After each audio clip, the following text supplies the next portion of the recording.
That is interference of light. So interference नाम से ही पता चलता है इंटरफेरेंस का मतलब क्या होता है। हमारे डेली लाइफ में इंटरफेरेंस का क्या मतलब होता है कि हम एक काम कर रहे हैं कुछ, और उसी टाइम पे कोई आ गया सामने और उसने हमारे काम में इंटरफेयर कर दिया। इंटरफेयर कर दिया मतलब सपोज हम पढ़ाई कर रहे हैं, घर में बैठ के पढ़ाई कर रहे हैं, और उसी टाइम पे कोई हमारा फ्रेंड आ गया और वो बोला कि चलो खेलने चलते हैं। तो ठीक है, खेलना भी चाहिए, पढ़ना भी चाहिए, लेकिन जब हम पढ़ाई कर रहे हैं उसी टाइम पे हमारा एक फ्रेंड आ गया और वो बोल रहा है कि खेलने चलो, या अभी यहीं साथ में बैठ के कुछ खेलो, चलो पबजी खेलो।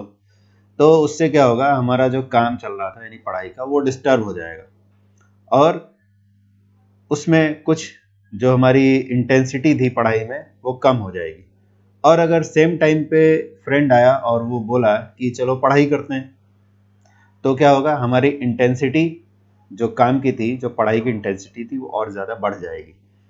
तो इसी को हम इंटरफेरेंस कहते हैं। लेकिन ये दोनों ही इंटरफेरेंस है, एक कंस्ट्रक्टिव इंटरफेरेंस है और एक डिस्ट्रक्टिव इंटरफेरेंस है। कंस्ट्रक्टिव मतलब जो काम हम कर रहे हैं उसी में सपोर्ट अगर हमें मिलने लग जाए तो कहलाएगा कंस्ट्रक्टिव इंटरफेरेंस, क्योंकि इंटरफेरेंस तो हुआ, क्योंकि हम एक काम कर रहे थे, उसी टाइम पे कोई दूसरा आके अपना साथ में कुछ बताने लगा, तो इंटरफेरेंस तो हुआ, लेकिन वो कंस्ट्रक्टिव हुआ क्योंकि हम जो काम कर रहे थे उसी में और उसने ऐड कर दिया, तो इंटेंसिटी ऑफ वर्क हमारा बढ़ गया। लेकिन अगर हम पढ़ाई कर रहे हैं और खेलने के लिए कोई फ्रेंड हमें फोर्स करने लगा तो भी इंटरफेरेंस हुआ, बट वो डिस्ट्रक्टिव इंटरफेरेंस है, क्योंकि उस टाइम पे हम खेलना नहीं चाहते थे, हम तो पढ़ना चाहते थे, तो हमारी पढ़ाई की जो इंटेंसिटी थी, जो फोकस था, वो कम हो गया। ये बात समझने के लिए है, एनालॉगस केस है, इसको एग्जाम में नहीं लिखना। एग्जाम में हमें बताना है इंटरफेरेंस ऑफ लाइट। लाइट को, जैसा कि हम लोग अभी तक डिस्कस कर रहे थे, लाइट को वेव की तरह ट्रीट किया जा रहा है according to wave theory of light. तो लाइट की जो वेव्स हैं उनमें भी इस तरह का इंटरफेरेंस देखा जाता है, कंस्ट्रक्टिव और डिस्ट्रक्टिव। और न सिर्फ लाइट में बल्कि वाटर सरफेस पे जो वेव्स बन रहे हैं वहां भी इंटरफेरेंस देखा जा सकता है। देखो, जैसे यहाँ पर एक डायग्राम तुम्हें दिखाई देगा स्क्रीन में, एक फोटो है। इस फोटो में देखो, यहाँ पर दो वेव्स प्रोड्यूस किए गए वाटर सरफेस पर, दो वेव्स प्रोड्यूस किए गए। एक यहाँ पर, ये मान लो पॉइंट है। देखो, वाटर सरफेस पर भी अगर दो पत्थर गिराए जाएं वाटर सरफेस पर दो वेव्स प्रोड्यूस करने के लिए, एक मान लो यहाँ गिराया S1 पोजीशन पर और एक यहाँ गिराया S2 पोजीशन पर, तो दोनों ही जो वेव सोर्सेज हैं, यानी कि जो दो जगह पत्थर हमने गिराए हैं, ये दोनों ही अपने सर्कुलर वेव फ्रंट्स बनाएंगे। इनको हम वेव फ्रंट बोल रहे हैं, इनफैक्ट वेव फ्रंट सर्कल नहीं होते हैं, वो स्फेयर होते हैं, सरफेस होते हैं, नॉट सर्कल्स। बट समझने के लिए ये वाली एनालॉजी ठीक है, ठीक है। ये मान लो S1 नहीं, ये ग्रीन वाले इसके वेव फ्रंट थे, और जो S2 था उसके भी अपने वेव फ्रंट्स होंगे इस तरह से, ठीक है। तो कुछ पॉइंट्स पर तुम देख रहे हो कि दोनों जो वेव्स हैं उनके वेव फ्रंट्स आपस में इंटरसेक्ट करते हैं। जैसे ये पॉइंट्स देखो, यहाँ पर इंटरसेक्ट करते हैं, ये वेव फ्रंट्स इंटरसेक्ट करते हैं, यहाँ इंटरसेक्ट करते हैं, ठीक है। ये इधर इस तरफ भी अगर देखें तो ये वेव फ्रंट्स इंटरसेक्ट कर रहे हैं, दोनों ग्रीन वाले और रेड वाले। तो इसका मतलब है इन जगहों पर दोनों वेव्स एक दूसरे को इंटरफेयर कर रहे हैं, ठीक है।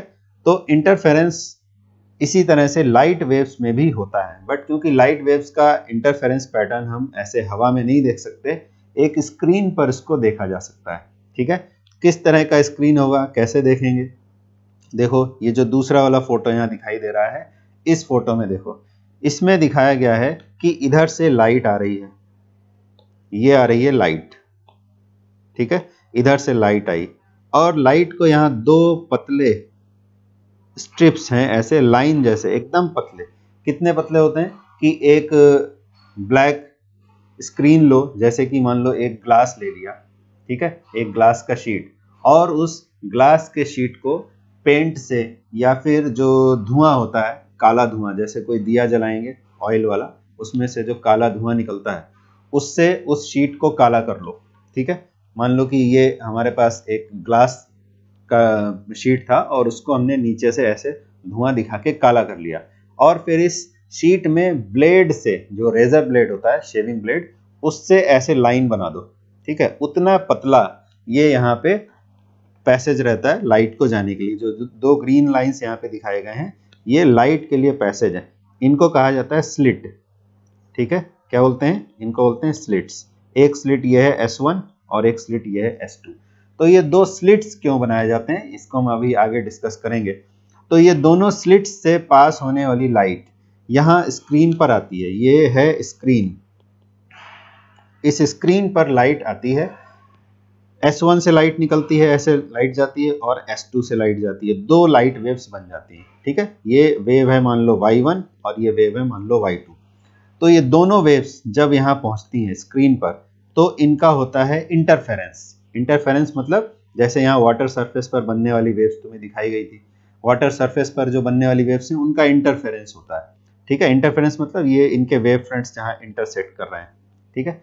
और इसमें सिर्फ हमने वो वाले वेव फ्रंट दिखाए हैं जिनमें वाटर लेवल ऐसे ऊपर उठा हुआ है। जो नीचे जो डार्क वाले जो पोजिशंस हैं वो भी वेव फ्रंट है, उनका भी इंटरफेरेंस होता है, दोनों तरह के। तो दो लाइट वेव्स हैं Y1 और Y2, यहाँ पर स्क्रीन है। स्क्रीन पर उनका इंटरफेरेंस पैटर्न हमें दिखाई देता है, यानी उनके इंटरफेरेंस से कुछ जगहों पर इंटेंसिटी ऑफ लाइट बढ़ जाती है, कुछ जगहों पे इंटेंसिटी ऑफ लाइट घट जाती है। तो इसी को कहा जाता है इंटरफेरेंस ऑफ लाइट, ठीक है। इंटरफेरेंस ऑफ लाइट इसी फेनोमेनन को कहते हैं। तो कुछ जगहों पर जैसे भी डिस्कस किया, कंस्ट्रक्टिव इंटरफेरेंस होता है और कुछ जगहों पर होता है डिस्ट्रक्टिव इंटरफेरेंस। तो जहां पर होता है कंस्ट्रक्टिव इंटरफेरेंस वहां पर इंटेंसिटी ऑफ लाइट बढ़ जाती है, और जहां होता है डिस्ट्रक्टिव इंटरफेरेंस वहां इंटेंसिटी ऑफ लाइट घट जाती है। तो इंटरफेरेंस क्या है, उसको एक स्टेटमेंट फॉर्म में अगर बोलना है तो वो यहाँ तुम्हें स्क्रीन पर लिखा हुआ दिखाई दे रहा है। व्हेन टू और मोर लाइट वेव्स, जरूरी नहीं दो ही लाइट वेव हो, दो से ज्यादा भी हो सकते हैं, ठीक है। सिंप्लिसिटी के लिए, समझने के लिए हम दो लाइट वेव्स को ट्रीट करते हैं। व्हेन टू और मोर light waves of same amplitude, ये सब याद रखने वाली बातें हैं और इनका एक्सप्लेनेशन भी मिलेगा आगे हम। तो आई होप बात यहां तक समझ में आई होगी कि दो लाइट वेव्स हो, दो से ज्यादा भी हो सकते हैं, दो या दो से ज्यादा लाइट वेव्स। ओके, बीच में शायद डिस्कनेक्ट हो गया। तो इंटरफेरेंस का मतलब क्या है? व्हेन टू और मोर light waves of same amplitude, same frequency, having constant phase difference, travel in same direction with same velocity, then a regular pattern of dark and bright strips is observed on a screen which is known as interference of light, ठीक है। तो जैसा इस photograph में दिखाया गया था, इस फोटो में दिख रहा था, दो लाइट सोर्सेज हैं S1 और S2, ठीक है। इसी तरह से क्यों बनाए गए हैं, ये पतले लाइन से पास करके, ये अभी एक्सप्लेनेशन पता चलेगा। दो वेव्स हैं Y1 Y2, इनका इंटरफेरेंस हुआ। स्क्रीन पर देखो, ये जो इस डायग्राम में स्क्रीन जो दिखाया गया, दिस इज स्क्रीन। स्क्रीन में देखो कुछ जगहों पे ब्राइट लाइंस दिखाई दे रही हैं, कुछ जगहों पे डार्क लाइंस दिखाई दे रही हैं, ठीक है। तो इसी को कहते हैं इंटरफेरेंस पैटर्न। ये जो है स्क्रीन पे दिखाई दे रहा है, this is called interference pattern, interference pattern, ठीक है। Okay, so what is the cause of interference? Interference क्यों होता है, ठीक है। ये तो पता चल गया कि दो लाइट वेव्स एक साथ चलेंगी एक ही मीडियम में, उनका सेम एम्पलीट्यूड अगर हो, सेम फ्रीक्वेंसी हो, सेम डायरेक्शन में जा रहे हो, सेम वेलोसिटी से जा रहा हो, तो उनका इंटरफेरेंस होता है और डार्क और ब्राइट फ्रिंजेस दिखाई देती हैं, ठीक है। तो इसके पीछे लॉजिक क्या है, इसके पीछे थ्योरी क्या है? तो इसके पीछे जो थ्योरी है कि क्यों ऐसा होता है, that is principal of superposition of waves, ठीक है। प्रिंसिपल ऑफ सुपरपोजिशन, ये टर्म तुमने पहले भी सुना होगा। प्रिंसिपल ऑफ सुपरपोजिशन ये हमने इलेक्ट्रोस्टैटिक्स में पढ़ा था 12th क्लास के बिगिनिंग में ही, 11th क्लास में भी था। वहां पे वेव्स का इंटरफेरेंस भी डिस्कस हुआ था, बट शायद अब तुम्हें याद नहीं होगा, लेकिन 12th क्लास का तो याद होगा। 12th क्लास के बिगिनिंग में ही प्रिंसिपल ऑफ सुपरपोजिशन हमने पढ़ा था। तो what is the principal of superposition? Principal of superposition electrostatics में हमने ये पढ़ा था कि अगर दो या दो से ज़्यादा पॉइंट चार्जेस रखे हों, सपोज यहाँ पे पॉइंट चार्जेस हैं Q1, यहाँ मान लो पॉइंट चार्ज है Q2, यहाँ मान लो पॉइंट चार्ज है Q3, ठीक है, प्लस माइनस जैसा भी हो सकता है। और किसी एक पॉइंट पे सपोज यहाँ पे हमें इलेक्ट्रिक फील्ड की इंटेंसिटी बतानी है एट पॉइंट P, तो P पॉइंट पर जो इलेक्ट्रिक फील्ड की इंटेंसिटी होगी वो इंडिविजुअल चार्ज पार्टिकल की वजह से आने वाले इलेक्ट्रिक फील्ड का वेक्टर सम होगा, ठीक है। यहाँ पे 3 चार्ज पार्टिकल्स हैं, Q1 की वजह से इलेक्ट्रिक फील्ड होगा ऐसे अवे डायरेक्शन में क्योंकि पॉजिटिव है, Q2 की वजह से इलेक्ट्रिक फील्ड होगा इस डायरेक्शन में अवे डायरेक्शन में क्योंकि ये भी पॉजिटिव है, और Q3 की वजह से जो इलेक्ट्रिक फील्ड होगा P पॉइंट पर that will be in this direction towards the point charge. तो ये 3 इलेक्ट्रिक फील्ड आ जाते हैं, कौन कौन से, E1, E2 और E3। तो P पॉइंट पर जो नेट इलेक्ट्रिक फील्ड होगा वो इन तीनों electric fields E1, E2, E3 का वेक्टर सम होगा, that is principal of superposition. Similar discussion इधर भी है, बस थोड़ा सा अंतर है। थोड़ा सा अंतर क्या है इधर देखते हैं, principle of superposition of waves. तो यहाँ पर देखो क्या लिखा है, when two independent waves travel in a medium simultaneously and in the same direction, then the resultant displacement of medium particles is equal to the vector sum of the displacements due to individual waves। ठीक है, कुछ कुछ उसी तरह की बात है। यहाँ पे क्या बोला गया, P पॉइंट पे जो रिजल्टेंट इलेक्ट्रिक फील्ड होगा वो इंडिविजुअल चार्ज पार्टिकल से आने वाले इलेक्ट्रिक फील्ड का वेक्टर सम होगा। यहाँ भी वही बात बोली गई है कि जो रिजल्टेंट डिस्प्लेसमेंट होगा मीडियम पार्टिकल का, देखो इसका मतलब क्या हुआ, जब किसी मीडियम में लाइट वेव्स चलती हैं तो उस मीडियम के पार्टिकल्स ऑसिलेट करते हैं वेव्स के अकॉर्डिंग। तो मान लो एक से ज्यादा वेव्स अगर आ गई, जैसे कि अगर वाटर सरफेस पे पत्थर फेंका हमने और वहां कुछ कूड़ा पड़ा हुआ है, मान लो कभी कभी तुमने देखा होगा पॉन्ड्स में थर्मोकोल के पीस या ऐसा कुछ तैरने वाला कूड़ा पड़ा हुआ है, और अगर हम पत्थर मारें तो वेव्स ऐसे ऐसे चलते हुए जाएंगी, और जहां पे हमारा पत्थर मारने की वजह से प्रोड्यूस हुई और जहां पे हमारा वो कूड़ा पड़ा हुआ है, फ्लोटिंग ऑब्जेक्ट, सपोज थर्मोकोल का पीस पड़ा है, तो जब वेव यहाँ पहुंचेगी, वेव का अगर यहाँ पे ट्रफ पहुंचा तो वो थर्मोकोल का टुकड़ा नीचे चला जाएगा। सपोज हम कोई एग्जांपल के लिए कोई ऑब्जेक्ट ले लेते हैं, सपोज ये एक छोटा सा कार्डबोर्ड का पीस पड़ा हुआ था मान लो, और वेव ऐसे आई, वेव का अगर ट्रफ यहाँ पे आया तो ये कार्डबोर्ड का पीस नीचे चला जाएगा, और फिर थोड़ी देर बाद यहाँ वेव का क्रेस्ट आएगा तो ये कार्डबोर्ड का पीस ऊपर उठ जाएगा, ठीक है। तो यहाँ पर ये अपनी जगह पे रहेगा, वेव यहाँ आएगी तो कभी यहाँ पे ट्रफ आएगा तो ये नीचे चला जाएगा, क्रेस्ट आएगा तो ऊपर चला जाएगा, तो इस तरह से ये अपनी पोजीशन पे रह के ऑसिलेट होते रहेगा, ठीक है।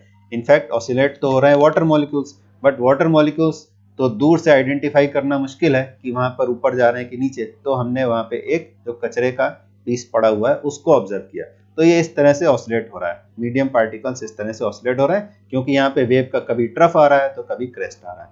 लेकिन मान लो कि 2 पत्थर एक साथ गिरा दिए जाएं तालाब में, तो क्या होगा, एक वेव की वजह से ये ऐसे ऑसिलेट कर रहा था, दूसरी वेव भी आ गई, उसके भी क्रेस्ट और ट्रफ यहाँ पर आने लगे, तो ये उसकी वजह से भी ऑसिलेट होना चाहता है, बट दोनों वेव्स एक साथ इस कचरे के पीस को ऑसिलेट कराना चाहते हैं, तो ये कौन सी वाली वेव के अकॉर्डिंग ऑसिलेट होगा, इसे तो दोनों ही वेव्स की बात माननी पड़ेगी, ठीक है। तो अगर दोनों वेव्स का क्रेस्ट यहाँ पर आया एक ही टाइम पे, एक साथ दोनों वेव्स का क्रेस्ट यहाँ पर आया, तो एक वेव ने इसको ऊपर खिसकाया, y1 डिस्प्लेसमेंट किया, दूसरी वाली वेव ने भी y1 y2 डिस्प्लेसमेंट किया, तो दोनों डिस्प्लेसमेंट एक ही में ऐड हो जाएंगे, y1 प्लस y2, ठीक है। तो अब पहले इतना ऑसिलेट हो रहा था एक वेव की वजह से, अब ये यहाँ तक आ जाएगा क्योंकि दोनों वेव्स का डिस्प्लेसमेंट, दोनों वेव्स की वजह से होने वाला डिस्प्लेसमेंट ऐड हो गया बिकॉज सेम डायरेक्शन में था, और दोनों का ट्रफ अगर एक साथ आया तो एक वेव की वजह से नीचे गया y1, दूसरे वाली वेव की वजह से भी गया y2, तो दोनों सेम डायरेक्शन में हो गए, दोनों ऐड हो गए।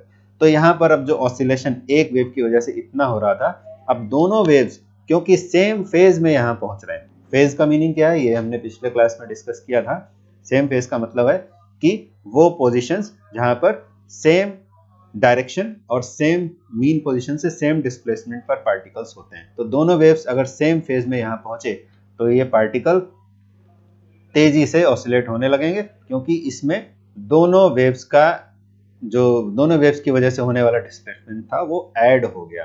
ठीक है, अगर ऐसा होता कि एक का यहाँ पे ट्रफ आता तो ये नीचे जाना चाहता, दूसरी वाली वेव का यहाँ पे क्रेस्ट आ जाता तो ये ऊपर जाना चाहता, तो नेट डिस्प्लेसमेंट क्या होगा?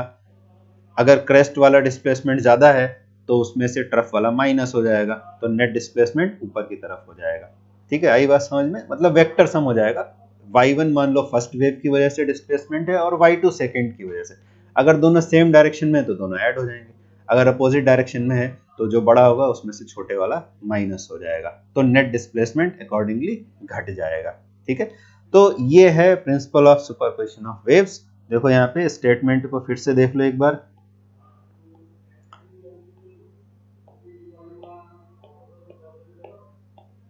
क्या क्या लिखा हुआ है? When two independent waves travel in a medium simultaneously in the same direction, then the resultant displacement of medium particles is equal to the vector sum of the displacement of the particle due to individual waves। यानी अलग अलग wave से जो displacement होने वाला था उन displacements का वेक्टर सम हो जाएगा।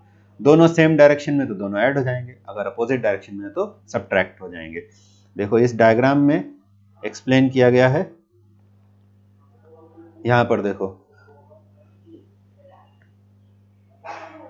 ये दो डायग्राम है, एक 1 ये है और ये 2 ये है। ठीक है, पहले 1 वाले को देखो, इसमें दो वेव्स दिखाई गई हैं। दो वेव्स कौन कौन सी है? ये एक वेव है, इसकी वजह से डिस्प्लेसमेंट होता है मान लो y1 और इसकी वजह से डिस्प्लेसमेंट होता है y2। तो अगर दोनों वेव्स के क्रेस्ट एक साथ एक ही जगह पे आ गए, मान लो यहाँ पे मीडियम पार्टिकल था ये, ठीक है, और यहाँ पे एक ये यहाँ पर देखना चाहिए, ये एक मीडियम पार्टिकल था, ये एक मीडियम पार्टिकल था। तो इस डायग्राम में दिखाई दे रहा है कि दोनों का डिस्प्लेसमेंट नीचे की तरफ हो रहा है, तो y1 और y2 सेम डायरेक्शन में हो जाएंगे, दोनों ऐड हो जाएंगे, तो नेट डिस्प्लेसमेंट जो होगा वो यहाँ पर दिखाया गया, ये नेट डिस्प्लेसमेंट हो गया, दोनों का ऐड हो गया, y1 y2 दोनों ऐड होके ये आ गया, तो ये डिस्प्लेसमेंट कितना हो जाएगा? y1 plus y2। फिर इस पोजीशन पर अगर देखें, इस पोजीशन पर, तो y1 ऊपर की तरफ है और y2 भी ऊपर की तरफ है, तो फिर से दोनों ऐड हो जाएंगे और नेट डिस्प्लेसमेंट ये वाला हो जाएगा y1 प्लस y2। ठीक है, तो ये फर्स्ट कंडीशन है जिसमें दोनों वेव्स एग्जैक्टली सेम फेज में आ रहे हैं। सेम फेज मतलब जब एक का ट्रफ आता है तो दूसरे का भी ट्रफ आता है, तो दोनों ट्रफ की तरफ चले जाते हैं। एक का क्रेस्ट आता है तो दूसरे का भी क्रेस्ट आता है और दोनों आपस में ऐड होके ऊपर की तरफ चले जाते हैं। तो ये वाला जो डायग्राम है फर्स्ट वाला, ये कंस्ट्रक्टिव इंटरफेरेंस का डायग्राम है, बिकॉज इसमें दोनों सेम फेज में जा रहे हैं। ठीक है, तो ये जो फर्स्ट वाला डायग्राम है, this is for constructive interference. Now see the second diagram, इसको देखो, सेकेंड वाले को, इसमें एक वेव ऊपर की तरफ ले जाना चाहती है मीडियम पार्टिकल को, एट द सेम टाइम दूसरी वेव मीडियम पार्टिकल को नीचे की तरफ ले जाना चाहती है। ठीक है, तो क्या होगा? और दोनों के एम्पलीट्यूड अगर सेम है तो नेट डिस्प्लेसमेंट क्या होगा? नेट डिस्प्लेसमेंट होगा y1 माइनस y2, क्योंकि वेक्टर सम करना है, डायरेक्शन अपोजिट है, तो y2 को हमने नेगेटिव लिया तो नेट डिस्प्लेसमेंट हो जाएगा 0।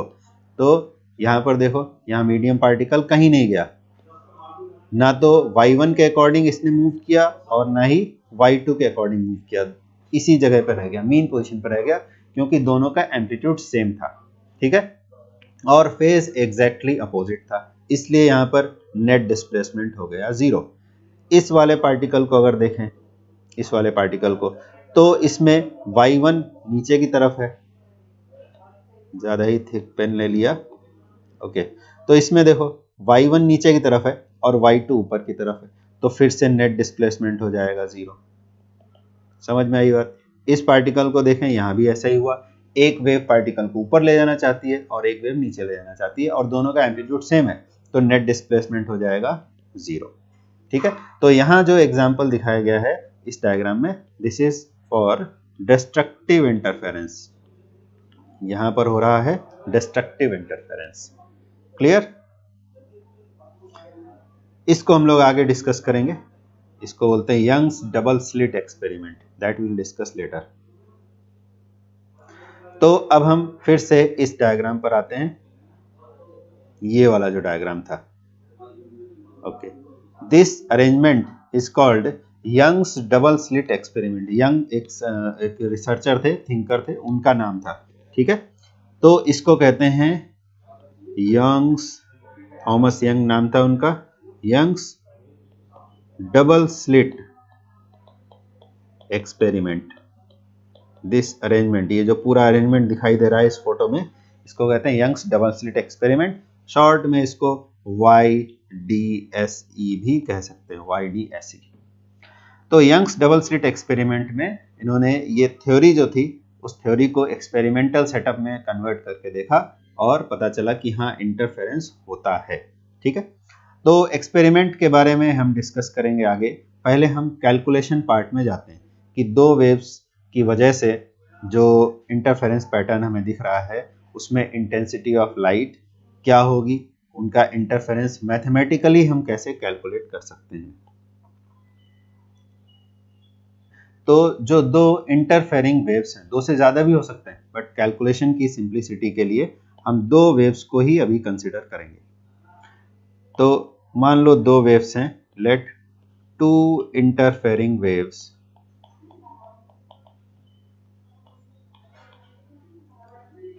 let two interfering waves are represented by following equations. Suppose these are the equations. y1 equal to a1 sin omega t, और जो दूसरी वेव है that is suppose a2 sin omega t plus phi, ठीक है। ये दो equations हैं। ये इक्वेशंस तो तुम्हें ऐसे जाने पहचाने से लग रहे होंगे। ये इक्वेशंस हैं equation of plane progressive wave, ठीक है। ये प्लेन प्रोग्रेसिव वेव की इक्वेशंस हैं। इनमें ये वाला जो पार्ट होता है, ये वाला part, this is called phase, this is called phase. इसमें ओमेगा टी फेज है और इसमें omega t plus phi phase है।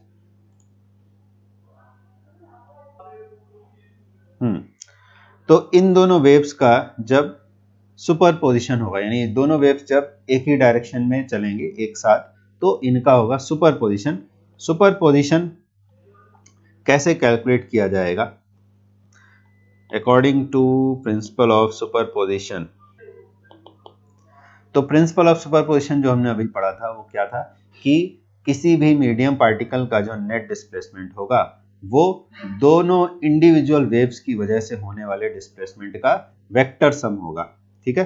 तो यहाँ पे वेक्टर सम की जरूरत नहीं पड़ेगी क्योंकि हमने दो ही वेव्स ली हैं, तो दो वेव्स लेने से वेक्टर सम की बजाय हम अलजेब्राइक सम भी कह सकते हैं, ठीक। तो डायरेक्टली इन वेव्स को ऐड कर दो और अपने आप से कुछ रिजल्टेंट वेव की इक्वेशन आ जाएगी। तो प्रिंसिपल ऑफ सुपरपोजिशन के अकॉर्डिंग जो नेट डिस्प्लेसमेंट होगा मीडियम पार्टिकल्स का वो होगा y equal to y1 plus y2, ठीक है। तो y1 प्लस y2 अगर हम करते हैं तो हमें मिलता है a1 sine omega t plus a2 sine omega t plus phi. Phi का फेज डिफरेंस है दोनों वेव्स के लिए। यहाँ पर फेज है ओमेगा टी, यहाँ पर फेज है ओमेगा टी प्लस फाई। दोनों वेव्स के फेज में फाई का फेज डिफरेंस भी है, ठीक है। तो अब अगर आगे कैलकुलेट करें तो क्या कर सकते हैं, a1 sine omega t plus a2 sine omega t, इस पार्ट को हम थोड़ा एक्सपेंड कर देंगे, ठीक है। तो एक्सपेंड करने से क्या आएगा, साइन a प्लस बी वाला फॉर्मूला यहाँ पे यूज करेंगे तो हो जाएगा a2 sine omega t cos phi plus a2 cos omega t sine phi, ठीक है। ये हमने सेकंड वाले पार्ट को यानी a2 वाले पार्ट को हमने एक्सपेंड कर दिया। अब देखो आगे क्या करना है, a1 प्लस a2, ये वाले में साइन ओमेगा टी आ रहा है और ये वाले में साइन ओमेगा टी आ रहा है, तो इनको हम कॉमन ले लेते हैं। a1 plus a2 cos phi sine omega t plus a2 sine phi cos omega t, इस फॉर्म में हमने लिख लिया, ठीक है। और ऐसे ही क्यों लिखा, उसका लॉजिक ये है कि यहाँ जो फाई होता है, phi is constant phase difference, ठीक है। ये कांस्टेंट फेज डिफरेंस है, यानी कि y में जो भी चेंज होगा, ये जो इक्वेशन है हमारी वेव की, y की वैल्यू में जो भी चेंज होगा वो टाइम के साथ होगा, ठीक है। टाइम के साथ चेंज होगा, इसीलिए हम इक्वेशन को टाइम के रेस्पेक्ट में, टाइम के टर्म्स में ही लिखने की कोशिश करेंगे। तो हमने क्या किया, इस पार्ट को अलग कर लिया, इस पार्ट को अलग कर लिया, और अगर यहाँ पर देखें तो यहाँ पे टाइम का फंक्शन है और यहाँ पर भी टाइम का फंक्शन है। ठीक है, अब यहाँ पर एक सब्स्टिट्यूशन करते हैं। Let a1 plus a2 cos phi is equal to capital A cos theta and a2 sin phi is equal to capital A sin theta। ठीक है, ये सब्स्टिट्यूशन तुम्हें याद रखना होगा। ये सब्स्टिट्यूशन हम यहाँ पर करेंगे, यहाँ और यहाँ। तो हमारा जो नेट डिस्प्लेसमेंट था यानी y, वो कितना आ जाएगा, a cos थीटा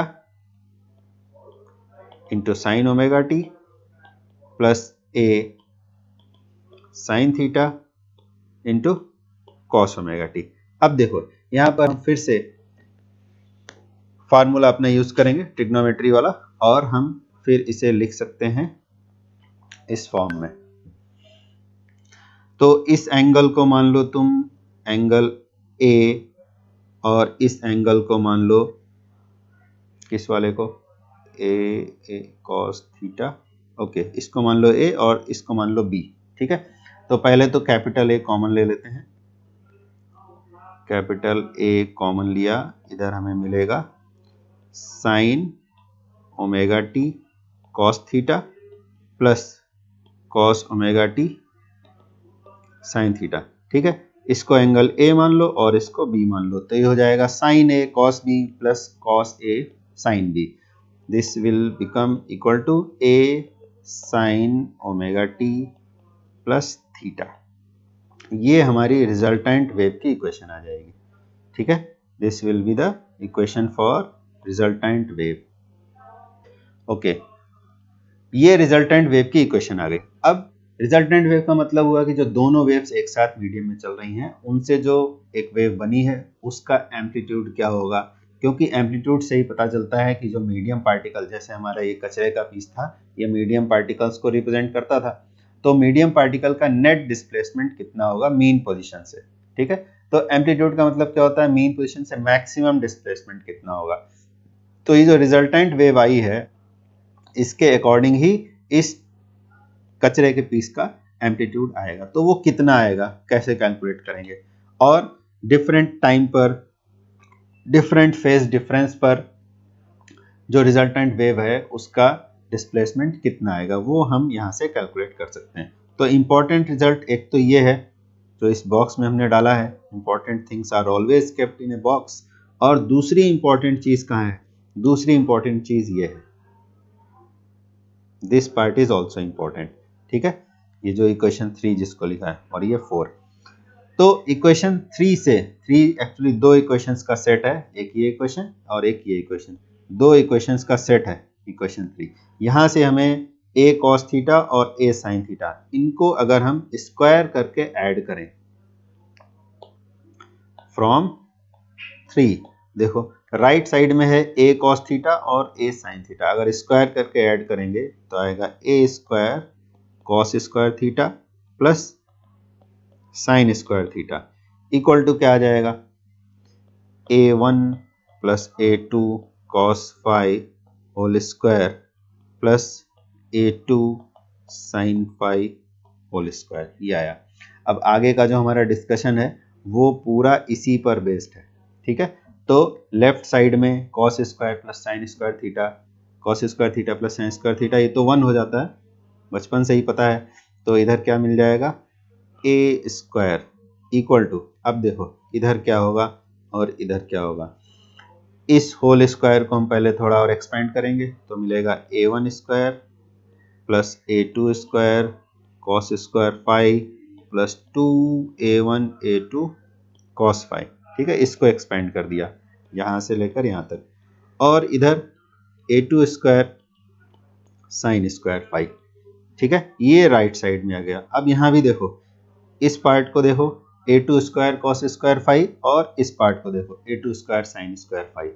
इन दोनों में अगर हम a2 स्क्वायर कॉमन लेंगे तो फिर और इजी हो जाएगा, ये हो जाएगा a1 स्क्वायर, यहाँ से हमने a2 स्क्वायर को कॉमन लिखा कॉस स्क्वायर फाई, और इस वाले को लिया तो sine square five plus 2a1a2 cos five, ये 1 हो गया। तो ए स्क्वायर यानी जो रिजल्टेंट वेव थी उसके एम्पलीट्यूड का स्क्वायर इक्वल टू आया a1 square plus a2 square plus 2a1a2 cos five. Very important result, ठीक है, ये रिजल्ट बहुत इंपॉर्टेंट है। इसी के बेसिस पर आगे का पूरा कैलकुलेशन होगा।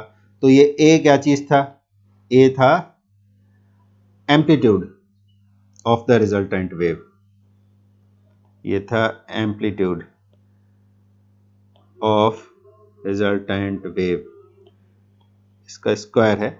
तो अगर ए की वैल्यू हम निकालेंगे रिजल्टेंट वेव का एम्पलीट्यूड, तो इसका स्क्वायर रूट हो जाएगा, कितना हो जाएगा a1 square plus a2 square plus 2a1a2 cos five, ठीक है, ये एम्पलीट्यूड ऑफ रिजल्टेंट वेव हो गया। आगे का पूरा डिस्कशन इसी पर बेस्ड है, ये नंबर 5, ठीक है। ये भी इंपॉर्टेंट है इक्वेशन 4 और ये वाले जो थे 3, बट सबसे इंपॉर्टेंट ये वाला है जो यहाँ पे 5 है, और ये भी काम आता है कभी कभी, इसको 6 मान लो। इन दोनों के बेसिस पर हमारा आगे का डिस्कशन चलेगा, ठीक है। तो रिजल्टेंट वेव के एम्पलीट्यूड में एक इंपॉर्टेंट बात देखो, वो ये है कि रिजल्टेंट वेव का एम्पलीट्यूड a1 तो फिक्स है, a1 क्या चीज था, फर्स्ट वेव का एम्पलीट्यूड, a2 सेकेंड वेव का एम्पलीट्यूड, ये वाली जो चीज है फाई क्या चीज है, फेज डिफरेंस, ठीक है। फेज डिफरेंस पर डिपेंड करता है कि रिजल्टेंट वेव का एम्पलीट्यूड क्या हुआ, यानी जो दो वेव्स एक साथ आ रही हैं उनके एम्पलीट्यूड पर तो डिपेंड करता ही है, बट सबसे इंपॉर्टेंट चीज है फेज डिफरेंस, ठीक है। फाई पर डिपेंड करता है कि रिजल्टेंट वेव का एम्पलीट्यूड कितना होगा। तो फेज डिफरेंस अगर ऐसा हो कि cos फाई की वैल्यू +1 हो जाए, ठीक है, cos फाई की वैल्यू क्या क्या हो सकती है, cos फाई की वैल्यू -1 से लेकर +1 तक हो सकती है। तो अगर cos फाई की वैल्यू -1 हो गई तो a की वैल्यू क्या होगी, तो a की वैल्यू हो जाएगी root of a1 square plus a2 square minus 2a1a2, ठीक है, and which will be equal to a1 minus a2 whole square, ठीक है, ये आएगा। और अगर cos फाई की वैल्यू हो +1 तो एम्पलीट्यूड की वैल्यू क्या हो जाएगी, a1 square plus a2 square plus 2a1a2, यानी कि a1 प्लस a2 का होल स्क्वायर, ठीक है। तो देखो रिजल्टेंट वेव का जो एम्पलीट्यूड है वो फेज डिफरेंस के अकॉर्डिंग चेंज हो जाता है। तो फेज डिफरेंस पॉजिटिव है या नेगेटिव है उसके अकॉर्डिंग रिजल्टेंट वेव का एम्पलीट्यूड आएगा, ठीक है। अब आगे का कैलकुलेशन नेक्स्ट क्लास में करेंगे, और ये वाला फार्मूला जो इक्वेशन नंबर 5 है इसको एज फार्मूला भी ट्रीट कर सकते हैं, ये एकदम अच्छे से याद कर लेना, ये हमारा आगे काम आने वाला आगे का डिस्कशन इसी पर बेस्ड है, ठीक है। तो आई होप